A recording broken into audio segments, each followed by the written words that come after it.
where you live as a portrait photographer does not determine your success in this business. Oh, I can't make this my profession because I live in X, or I can't find a makeup artist or a stylist or a real model because I live in this city and not this city, or I can't make any money from this because there's no fashion space in my city, like all this types of stuff. Now, what if I told you this is just cope? Now, obviously there's places around the world which are better for freelance work and networking. You've got London in the UK, you've got New York, LA, like in the USA, for example. There's always other places that are better than other places, but that doesn't mean that you cannot build a killer portfolio or build up a profitable photography business in your current city if you don't live in those major cities. Like me, for example, I don't live in any of these major cities, by the way. I don't know if you knew that already, but I live in Birmingham, UK. I don't live in London, I don't live in New York or LA, I live in Birmingham, and the scene, the fashion scene here isn't big at all in my opinion. Like, there isn't that many makeup artists or that many stylists based, even in the West Midlands in general. That's like our county area, that's like the whole area of multiple different cities. There isn't much going on here. Like, I've been getting a lot of work in London and up north and in Manchester and Leeds and stuff like that recently, and I'm actually planning on moving to London very soon, like this time next year, to get more work. But that doesn't mean I haven't been able to build up a profitable photography business in this city. I land regular clients every single month. Like, yeah, obviously some of them are from other cities, but I do land a lot of work in Birmingham, and I have made a lot of connections of makeup artists, stylists, even creative directors, professional models that have done runway stuff, and obviously normal like ad campaigns and everything like that. Yeah, I mean, I don't live in London or New York or LA or any of these big places, but I've still been able to build up a business. I've still been able to build up a pretty good portfolio that is able to land me regular clients. And now the reason why I wanted to make this video, because I got a massive comment from one of my subscribers on another video that I made, and he basically made a massive comment about how he can't be a professional fashion photographer or portrait photographer because of where he lives. I'll probably put the comment on the screen so you can see what he's saying, but basically I'm just going to break down each point that he makes and basically debunk it or just help him out. So one of the first things he says is that there's no studios with any high-end gear in his local area or his city. Well, one thing I would say to that is you don't need high-end gear. I don't know what you define as high-end gear, but the studios that I use for the most part, like in Birmingham, UK, in Birmingham, there isn't many studios. There's probably like 1 to 3 good studios, and after that it's kind of like more amateur, more smaller studios that you can't really make any like big projects out of. But it's like, for me, I've used one studio mainly, and they don't have the most crazy gear. They don't have like pro photo and on the top of the line shit. Like, when you actually Google and look on eBay how much these like flash heads cost that they use, that you're talking like £300, something like that. They use Bowen heads, right? Bowen flash heads, that brand Bowens. They're quite cheap. You're talking like £300, £400. Like the specific strobes that I use and the softboxes that I use from them, they're really not that expensive. I feel like I could buy them to own them. They're really cheap in my opinion. Like, even the backdrops they have, it's just basic. It's just a basic, like the blue backdrop, the plastic backdrop, the basic backdrops, like the black, the blues, the greens, the yellows, that sort of stuff. They're not like these cool textured backdrops that are handcrafted or anything like that. Like, I don't have, or even the lights as well, I don't have access to anything. I don't have access to anything crazy.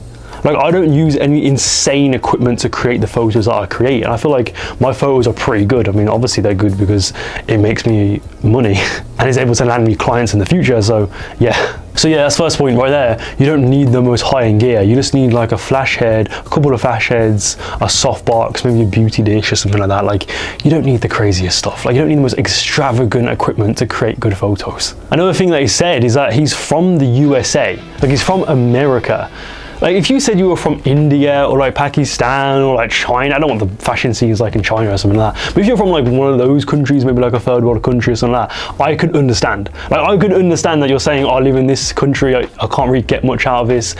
But you live in the USA. You live in like the hub of consumerism, of capitalism. You're telling me there's no work in your city? The amount of cities are in America, you're telling me your city in particular, nah, there's no scene at all there. There's literally no one there. You're telling me there's no makeup artists, there's no stylists, there's no professional models. Like, if you say that, you're just probably not looking hard enough in my opinion. And even if, okay, let's say there aren't any stylists or makeup artists in your area or your city or whatever, then you're probably just being too picky with it. Like, I feel like right now the commentator is being way too picky with the options that he has available to him. So when he refers to stylists, for example, he's probably referring to like, oh, I want to get the big fashion stylist, so I want to get massive fashion makeup artists. Like, you don't need specific teams that are dedicated to fashion and have a lot of fashion experience to work with them. I've worked with stylists that technically aren't fashion stylists, but they're just really good at dressing people. You know what I mean? Like, there's stuff like that. Get someone who, even if they're not an actual stylist, get someone who's just good at dressing, has good fashion sense.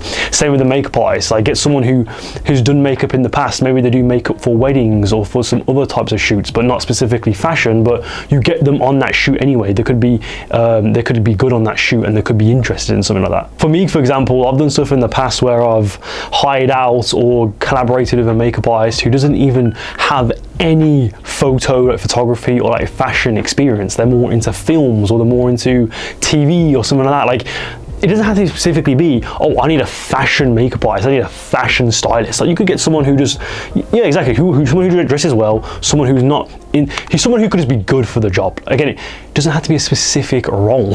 I have a student on my photography program, and he's from Canada. He lives in this city called Burlington, which is a quite small city, and it's not like this massive major city like New York or anything like that. And there isn't much of a massive scene there for like photography, for fashion or portraits in particular. But he still finds people to work with. He actually had a shoot the other day where he got a makeup artist on the shoot. He got a model on there, like professional models, professional makeup artists on there. He's also been getting inquiries and shoots for clothing brands, like local brands. And it's like, he's from this like more unknown city. I've never even heard of this city before he joined the program, right? And yeah, I've never even heard of this city yet. He's still finding work. And obviously he was getting some work before he even joined the program too. So it's like, yeah, I think you just have to make do with what you have right now. Most successful fashion photographers and portrait photographers, they didn't have much at the start. They didn't have like this, oh, they lived, some of them obviously they came from like the Londons and the New Yorks and the LAs, but a lot of them didn't come from that. A lot of them come from some random town in some random city, yet they've been able to build up a business regardless. And I would say to you, if you're the commenter watching this video right now, I would say, take advantage of the location that you're in. What does your location have that like the major cities don't have? So maybe you have a beach, or maybe you have mountains or something. Maybe there's like a really cool view of the sunset or sunrise that you could potentially shoot in. There's like some cool landscapes that you could do a photo shoot in. All this sort of stuff. How can you turn your location into a positive?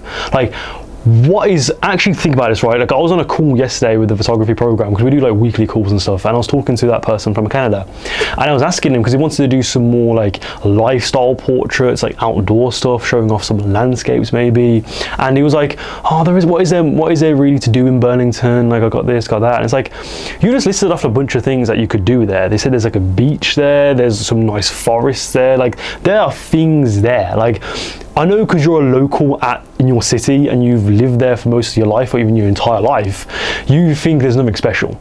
Like, you're gonna go, oh well, there's nothing special here, because you think that because you've lived there your entire life. But almost go from it as like a tourist perspective. Like, if you were going on vacation to your city and you've never been there before, what would you do first? Like, where would you go? What is that like piece of attraction that you would go to first? What most draws your eye? What would you want to go to? You know what I mean? Like, for me, again, I'm in Birmingham, UK. When people go on vacation to my city, I'm just like, why are you coming here? There's nothing here. This is terrible. But like, I'm thinking about it from a perspective of a local, of someone who lives here. But if I think about it from a perspective of a tourist that never been here, it's different.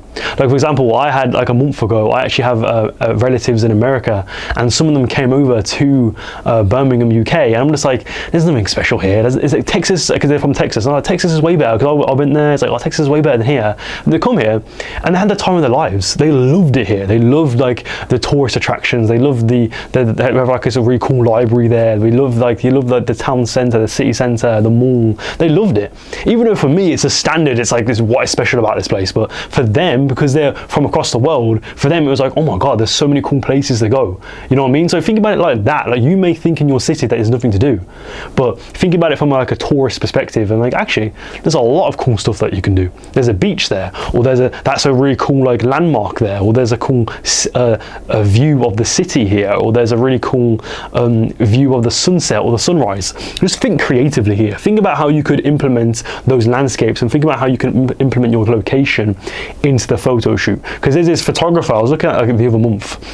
He was like, she's a fashion photographer. I think she's like a couple years into it. She's like, apparently like she's fully booked and everything like that. Like she's from Norway too, and her location, she lives in the middle of nowhere. I'll probably put her Instagram on the screen right now. She literally lives in the middle of nowhere, in like the countryside, in like the wherever it is. Yet she's a fully booked fashion photographer. She's fully booked. She's not like this, she's gone into Vogue and everything like that. Like she isn't this like unsuccessful photographer that couldn't make it because she lives in the middle of nowhere. Like no, she's taking advantage of the location that she's in. She lives in these cool countrysides, so all of her shoots are at these cool countrysides, and like the grass and like the goats and the I think that she's done photo shoots with like animals and stuff like that with the models. Like she's really taking advantage of where she lives. Instead of just being like, oh, I don't live in New York, so I can't be a fashion photographer. No, she was like, no, okay, how could I make a really cool photo shoot at the location that I'm in? So you need to do the exact same thing. And I think there's plenty of brands and clients in general that would love to shoot in the locations that you're based in. Like you could potentially reach out to a clothing brand to send you clothes to do a shoot in this specific location that they wouldn't have access to, but you have access to because it's down the street from you, because you live in this more secluded area. You know what I mean? Like I know fashion photographers. I interviewed a fashion photographer, and she came from Cornwall. If you know Cornwall is, it's in the UK. It's just like a beach city. There's actually no scene out there. There's no like fashion scene like at all there. There's no like business that much. But she worked with clothing brands remotely. Like clothing brands would send her clothes because she lives on a beach and she lived in a quite unique location that the brands didn't have access to. So they used her as for their beach shoots. Think about that. Like if it's taking it again, take for the 10th time. Take advantage of the location that you're in. Think about the positives. What could you get out of this to make unique photos? And the worst case scenario, if your location is really that bad, there's nothing interesting there somehow, which is probably not the case, but let's say there's literally nothing interesting about it. There's no makeup artists, there's no stylists, whatever it is, no models to be inside. Maybe like 100 population or something like that, right? If it's something ridiculous like that, then you probably have to commute to your nearest location, to your nearest major city where there is a scene. Because I've had models from me, in the past I've worked with models that have commuted like 3 hours to do a photo shoot with me. So if they're willing to do that, they clearly take this game seriously, so you need to do that. I don't want to hear any like, I don't want to commute an hour to do a photo shoot. Then you don't deserve to make money in this business model. You don't deserve to be a professional fashion photographer, because if you're not willing just to commute an hour to do a photo shoot because you feel like you want to do everything in your local area and you want everything to be near you, you're never going to succeed. So if your location is that bad, if you can't take advantage of it, there's nothing great about it, nothing positive about it, you're gonna have to commute. Maybe it's an hour, maybe it's 2 hours, maybe it's 3 hours, but at least you're building up your portfolio, and at least you're getting one step closer to building up a profitable photography business. I always say to do genius shoots, which are shoots where you plan the photo shoots, you budget the photo shoots maybe, and then obviously you source a team for that photo shoot. You're basically taking it super seriously. You're treating it like a 10 grand Vogue shoot, for example, right? And with that, they're like the portfolio building shoots that you want to do. I would say you only have to do about 2 to 3 of those a month. So even if you are commuting like an hour or 2 hours for a photo shoot, it's only going to be like 1 to 3 times a month. It isn't going to be every single week or every day of the week or something like that. Like, it's going to be like a one-off. So yeah, just do it.